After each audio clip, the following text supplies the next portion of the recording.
Welcome to the presentation on arithmetic expressions and data conversions. And in case nobody told you, yes, there is math associated with AP Computer Science A. We're going to go over arithmetic expressions and, of course, our data conversions, and you will have plenty of opportunities to practice these. This is just really a highlight and an overview. So arithmetic expressions, an expression is going to be a combination of one or more operands and their operators. And an operand could actually be a numeric literal.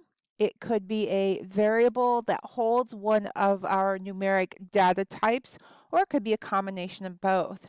Arithmetic expressions compute numeric results and make use of the arithmetic operators. We're going to use the plus symbol for addition, the minus symbol for subtraction, the asterisk for multiplication, the forward slash for division, and the percent symbol for remainder. You may also hear remainder referred to as modulus or mod. So let's take a look at division and remainder. When you divide an int by an int in Java, the result is always going to be an int, and that's pretty important to remember. This is referred to as integer division. So if both operands to the divisor operator are integer, the result is going to be an integer. The fractal part is discarded. So let's take a look at an example.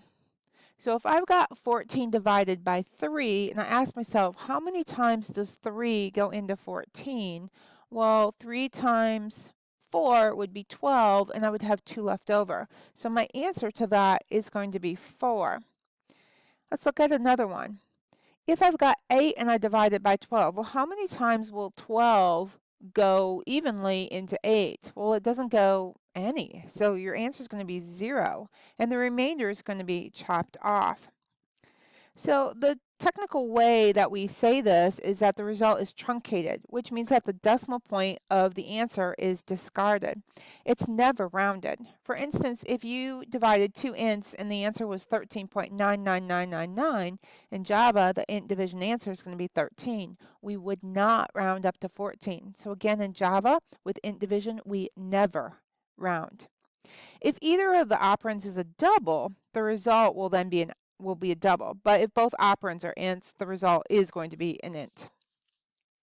And any attempt to divide by 0 will produce a runtime error called an arithmetic exception. The program crashes when it tries to do a divide by 0 operation. Let's look at modulus. Okay, remember, modulus means remainder. So with modulus, what we're returning is in whole numbers, the part that's left over. The remainder operator, which is a percent symbol known as modulus, returns the remainder after dividing the second operand into the first. The modulus or mod operator appears often on the APCSA exam. While it's not deliberately taught in most math classes, it is something that you are familiar with. The modulus operator uses the percent symbol and produces the remainder after doing division. So back in grade school, you might have been taught long division. Well, that's what we have to think about when we're doing modulus, because what we're interested in is what is left over, the remainder. So a couple of examples right here. We've got 14 divided by 3. I'm sorry, I misspoke. We've got 14 modulus 3. So the first thing we're going to do on this expression is we're going to divide 3 into 14. And we know 3 times 4, it goes in 4 times, is 12. What we're really looking for is that 2 that's left over. And then if we've got 8 modulus 12, well, 12 won't go into 8. So if it were a division problem, we would get 0 for the answer. But with modulus, we have the 8 left over because you can't divide 12 into 8. So operator precedence. Java handles all mathematical calculations using the order of operations that you are familiar with in math. The order of operations does exactly that. It tells you the order to evaluate any expression that may contain parentheses, multiplication, division, addition, subtraction, modulus, etc. And the order of operations are actually set up in levels in Java. So operators can be combined into making complex expressions. For example, total plus count divided by max minus offset would be stored or assigned to the variable result. Obviously, this is an expression that's using variables, and those variables would already have been declared and assigned a value. Operators have a well-defined precedence, which determines the order in which they're evaluated.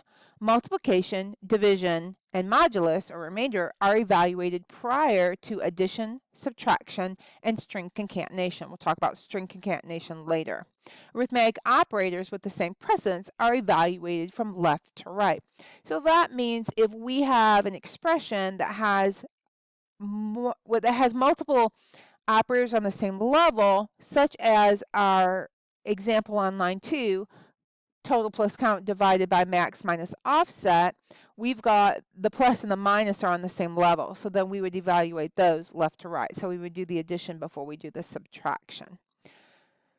Parentheses can be used to force the evaluation order. For example, if we wanted to take max and subtract offset before we did anything else, we could wrap that in a set of parentheses. So the assignment operator. We know that the assignment operator is actually the equal symbol. Remember that equal, when we see that in Java, does not mean equality. It means assignment. The assignment operator has a lower precedent than the arithmetic operators. That means we're going to evaluate the expression first, and then as our last step, we're going to assign it to the variable. So here is an expression, sum divided by 4 plus max times lowest. So first, the expression on the right side of the assignment operator is evaluated. And using our levels and order of operation, first thing we would do is, because multiplication and division have a higher level of precedence than addition, we're going to do those first. Division and multiplication are on the same level, so we're going to go left to right. So we would take sum, we would divide it by 4. Then we would take max, which is a constant, by the way, because it's in all caps, and multiply that by lowest. And then we would take those two answers and we would add them together. And finally, we would take the whole thing and we would assign it to the variable answer. The right side and the left-hand side of an assignment statement can contain the same variable. For example, count plus 1 assigned to count. First, 1 is added to the original value of count. Again, count's a variable. It has a numeric value assigned to it. We might not know what that is just looking at this expression. Then the result is stored back into count, overriding the original value. Data conversions. Sometimes it's convenient to convert data from one type to another. For example, we may want to treat an integer as a floating point value during a computation. Conversions must be handled carefully to avoid losing information. Widening conversions are safest because they usually do not lose information. So a widening conversion would be taking an int and making it into a double. For example, if I had the int 1 and I wanted to convert it to a double, it becomes 1.0. No problem. Narrowing conversions can lose information. For example, if we take a double and we convert it to an int. So if I had 3.2 as my double and I converted it to an int, it becomes 3. And that 0.2 is truncated, thrown away forever. So it's always lost. So in Java, data conversions can occur in 3 ways. They can occur via assignment conversion, they can occur as arithmetic promotion, or they can occur because of casting. We'll talk about those. Assignment conversion occurs when a value of one type is assigned to a value or a variable of another type.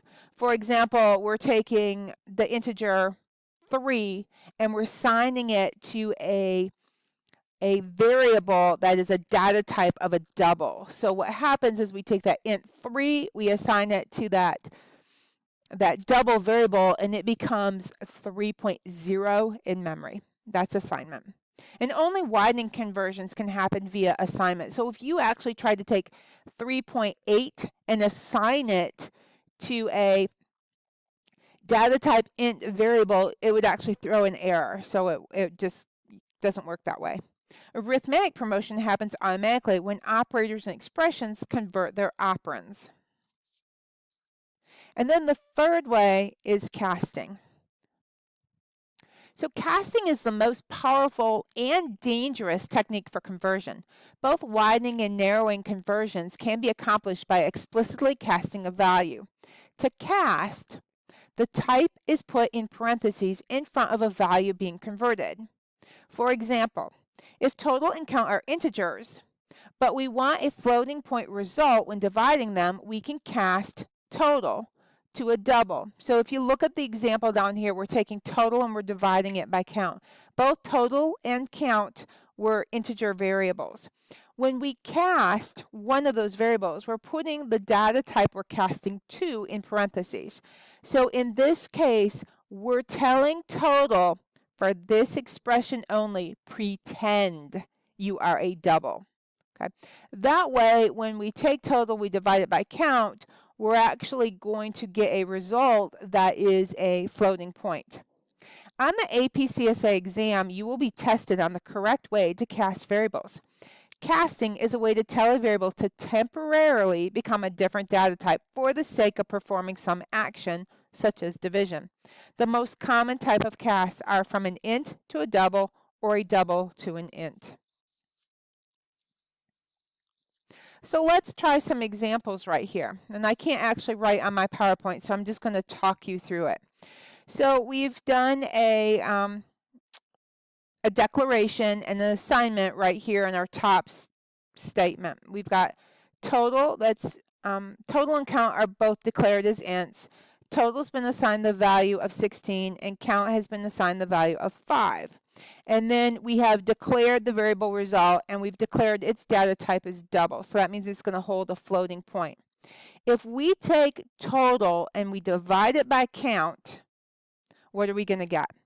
Well, total is 16, so 16 divided by 5, if I get out my calculator, because I'm a calculator kind of girl, if I take 16 divided by 5, I get 3.2. But this is int division, because remember, both total and count are ints. So in this case, we're going to truncate it. We're going to throw away the 0.2. We're going to have 3. But result's a double. So it's going to have to become 3.0, right? Because assignment happened last. All right. So now let's take... we're going to, in our second scenario here, we're going to cast total as a double. And we're going to divide it by count. So now total for this expression only becomes 16.0. And we're going to divide 16.0 by count. Well, 16.0 divided by count comes out to 3.2. And result is a double, so we're going to store 3.2 in result. Let's look at our third scenario. In this scenario, you just had the parentheses right here. We've got total divided by count. Look at, because of the parentheses, where the cast is at. The cast is actually on, after you evaluate the expression, you're going to take the answer and you're going to cast the answer to a double before storing it into result. So 16 divided by 5 in int division is 3. Take your 3, cast it to a double. That becomes 3.0. Store it in result. We're storing 3.0 in result.